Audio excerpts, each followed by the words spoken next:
of mutation. And again, it depends on where the mutation happens to occur. Now, in these germline cells, we have all that DNA, we can have mutations, and they can be inconsequential mutations, they can be silent mutations, they can be in regions that don't affect, that aren't expressed.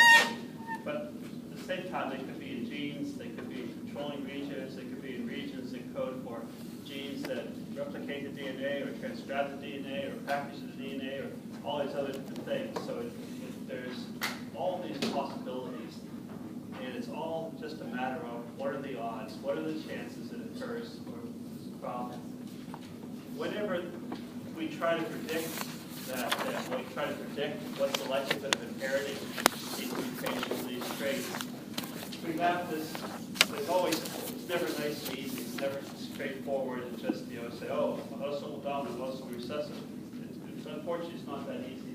So there's always these, these peculiarities. And so things that can happen where we have this reduced penetrance. You have the phenotype that causes the disease, but you don't develop the disease phenotype. So that development of phenotype may be to a lesser degree, maybe later on, maybe not at all, but nonetheless you have that genotype, which means it's available, though, that for successive generations. So we didn't see it in the grandparents, we didn't see it in the parents, but now suddenly it shows up in the children, in the current generation. You say, well, why? Why suddenly now that we don't see that? Well, one possibility would be this reduced penetrance, where now for some reason, unknown reason, it decides it gets expressed in one of those generations. It may be unexplainable why that occurs, but nonetheless, we looked at the pedigrees, it makes no sense. Age-dependent penetrance, we see that a lot. That's quite often, when at birth there isn't any evidence of inheriting a disease, and then as the individual gets older, sometimes not even until adulthood or late adulthood, we start to see the development of certain disease symptoms. Even things like hypertension. You may have never, until 50 years old, have never experienced hypertension, and then it starts to manifest itself. You say, well, why? How do we know? How's that not due just to the fact that somebody's getting older or getting less healthy? Well, that may be part of it, but there may be a genetic predisposition that that particular change in their lifestyle or age was enough to develop the hypertension, whereas another individual may not have been, who wasn't predisposed, had a genetic predisposition. So we see this age-dependent type of thing as well. And then there's always, like I mentioned the other day, the more serious things like Huntington's disease, which are very, very devastating. No suggestion of that. So so you turn 16, or you turn 18. Your father had left you and your mother when you were an infant child. So never in your life, you turn 18 and your father decides he wants to be part of your life again. And he called, say, happy birthday, and I thought now was the time to tell you, I have Huntington's disease. And, but I thought you should know. So you're living this healthy, wonderful life. You turned 18, you couldn't be more excited, you just got accepted to college of choice, and you're ready to move on. You find out your father has Huntington's disease. And so what do you do now? So so what are the odds that you also are going to develop that later on? You don't know, because you've never been tested, you don't know what his genotype is, you haven't been tested because you never knew it was a reason to, so what do? Do you decide, well, I'm going to just take the chances, I'm just going to see what happens, and I'm not going to have any genetic analysis done, or I'm going to have some genetic analysis done, find out if I have that genotype, then I can be ready, prepare. Maybe you don't want to know because you don't know what to do, so you deal with it when the time comes, but that could also impact your decisions of whether to have children of your own. So those kinds of decisions could come up, if you without expecting. If you happen to know along the way, then maybe you would have it, some testing done and be aware of it and prepare. That's the kind of disease you don't want that kind of news for. That's a fatal disease. It's a very awful fatal disease because because you gradually get worse and worse and worse and worse. So it starts out very mild symptoms and gradually gets worse with time, and there's no cure. So that kind of thing. So we have to. So when we do learn of that, it's important. The question is, how valuable is it to know before? How early in that pedigree is it good to know those kinds of that kind of information? There is variable expression. We see different degrees of expression. Sometimes that's because we modulate that. We can affect that, changing the environment, changing the diet, changing your lifestyle. But sometimes there are just different degrees of expression for an unexplained reason. Locus heterogeneity. So we have these mutations at different loci in families, and you see different expressions of disease. Oh, there's one, it's a good example. Polycystic kidney disease is a good example. There's a couple different genes that are involved in that disease. A lot of diseases have more than one gene involved, so we have mutations of different genes have different effects. And so we see this, we have a mutation in one locus for that gene, one individual, another individual has another locus has a mutation in a particular disease gene, and we see different expression levels, different degrees of severity of that disease. So again, it's hard to explain in the pedigree. Pleiotropy, and that's where we see a number of different effects from a single, from a particular disease syndrome. So in some individual may have a whole range of the phenotypic expression, and the other individual we may see a few of those traits. Marfan syndrome is a good example of that. And this guy here, he has a lot of those traits. The extra long arms, very long fingers and digits, sunken chest, often have heart problems go along with it. It may or may not have any delayed development mentally, but nonetheless, there's a number of features here. You see the shoulders, there's some, oftentimes they're longer heads as well, longer ears.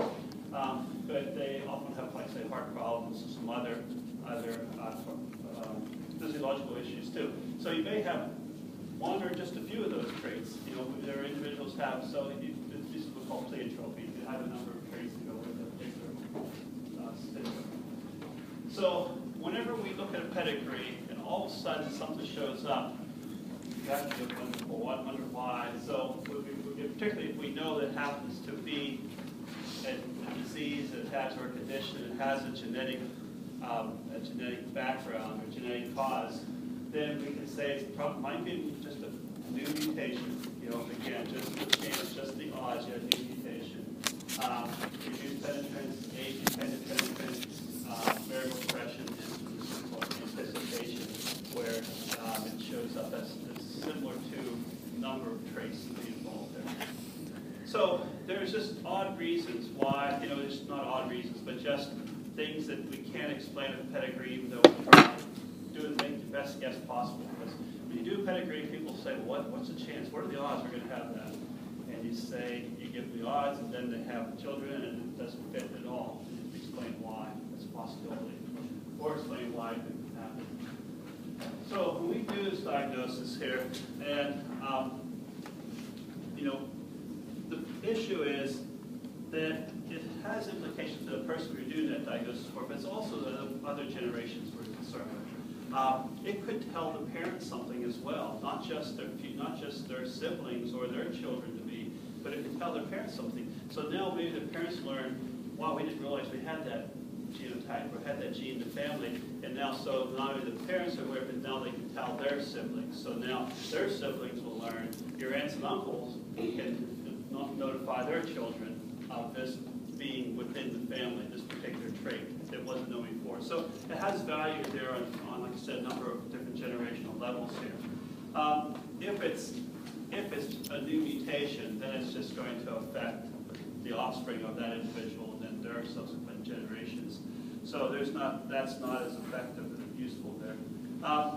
If we have the mild form disorder, 50% risk to all their offspring, one parent has a mild form. So we can make these generalizations and try to make some predictions here. And now if the parents of the newly diagnosed adult think they've been affected, there's the number of family members. So if it's a new mutation, and then how many generations it's been affected.